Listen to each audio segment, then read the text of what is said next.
Hindi ngayon kayo'y nagpapasya sa isa. Dalawa kayo na nagpapasya ngayon.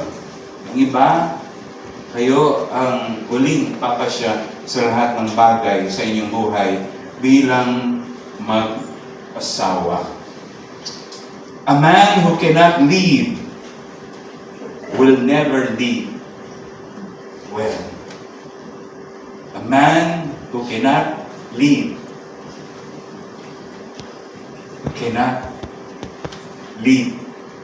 well. Dahil dito magsisimula ang inyong katapatan na pangunahan ang pamilya na itinatag ng ating Panginoong Diyos. Remember the story of Elijah when commanded the ravens before Elijah arrived. What is the message? What's the lesson in this narrative? What you need was already assigned to find you. Brian, what you need is already assigned to find you. And what you need is already assigned to find you. At ang Diyos ang gagawa ng paraan para mangyari ito. Pero tanong ko lang, sino ba naghanap sa inyo yung dalawa? Ben, inanong mo si Brian? Hindi man. Right. Kung makita mo si Ben,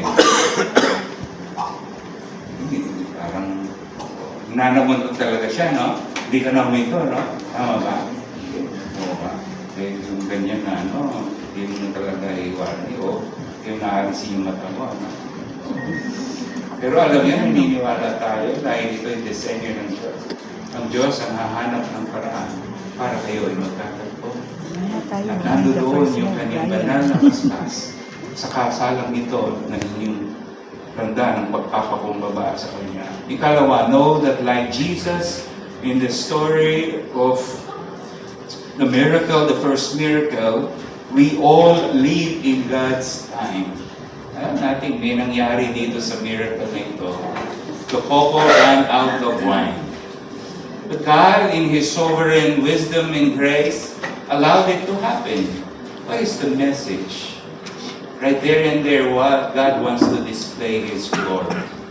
He wants to display His glory. No one else in the room can perform such a miracle beside that man, Jesus. And the message of this, Jesus being invited in the wedding at Cana, is a reminder. Walang perfectong pag-aasawa o kasalan, but only a perfect God with a perfect plan. And so, the reminder to us, let us live in God's time. Yung oras na yun, God performed His first miracle. Jesus performed His first miracle. Pinahintulutan niya the running out of wine kahit may purpose siya. That is to display His glory. God wants to display His glory in your marriage. Brian and Pelia, God wants to display His glory in your marriage. Marami siyang pahintulutan sa inyong pagsasama bilang mag-asawa. At pahintulutan niya ito na meron siyang dahilan. Meron siyang nakahihigit na dahilan. Hayaan niyo lang ang Diyos na pahintulutan niyo siya, gawin niya ang ibig niya sa inyong pagsasama. Dahil naniniwala tayo, laging nakahihigit ang plano, ayunin ng Diyos sa ating mga pagsasama. Sa inyo, sa pagsisimula ninyo as husband and wife. Third, use Mary, the mother of Jesus, as an example for everything in life. Pagka nagka-problema kayo, huwag kayong tatakbo sa nanay nyo. Huwag tatakbo sa nanay mo, no? Yan sa tatay mo. Right, pagka nagka-problema ka, tatakbo kay Papa, no? Tatakbo sa kaibigan, takbo kayo kay Lord. Dahil siyang nagtatag sa inyong marriage, siyang nagdisenyo nito, and He will sustain this marriage if He will allow it. Lagi kayong tatakbo. Remember Mary ran after Jesus. Tumakbo siya kay Jesus. Alam niya. And God in His sovereign will, plan, and wisdom and grace. Mary was led to run the Lord Jesus Christ. Ano man ang inyong haharapin, lagi kayong tatakbo kay Lord. Run to the Lord in prayer, in His Word. For any decisions, consult the Word of God. Maraming mga marriage counselors, maraming marriage coaches, maraming mga libro available in the internet and all. It's always available. Pero laging nauuna ang Diyos. Sa anumang pagpapasya ninyo, sa lahat ng gagawin niyo, anumang hakbangin ninyo, consider Mary as an example for everything in life. Lagi kayong tatakbo sa ating Panginoon. Sa Kanya kayo magsumbong. Si Jesus, isinumbong niya. Let the couple run out of wine. Anong kinalaman ni Jesus doon? Laging meron. And Jesus performed His first miracle in the wedding at Cana. Ang Diyos ay laging may kinalaman sa lahat ng mga mangyayari sa inyong buhay bilang mga asawa.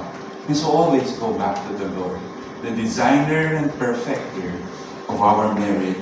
Fourth and last, live with the meaning of the first miracle at Cana. Consider the sovereignty of God. And God in His sovereign grace, using all possible instruments to reveal His glory and His power. Kaya paniwalaan ninyo, Ryan and Peniel, kayang gamitin ng Diyos ang anumang instrumento para may hayag ang Kanyang kalwalhatian sa inyong pagsasama. So, I suggest, consider it wisdom from us all, not only from me. Don't keep your marriage for yourself and for your pleasure. Hindi lang kayo ito. Consider us. Consider me. Consider the Abby. Consider, of course, your parents. Consider everyone in this chamber. Maaaring gamitin ng bawat isa sa amin as an instrument para mapatatagan yung pagsasama. Don't keep your marriage for yourself, both of you.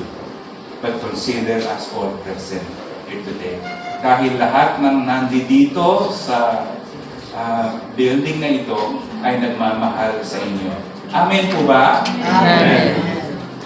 So don't keep your marriage for yourself and for any personal pleasure.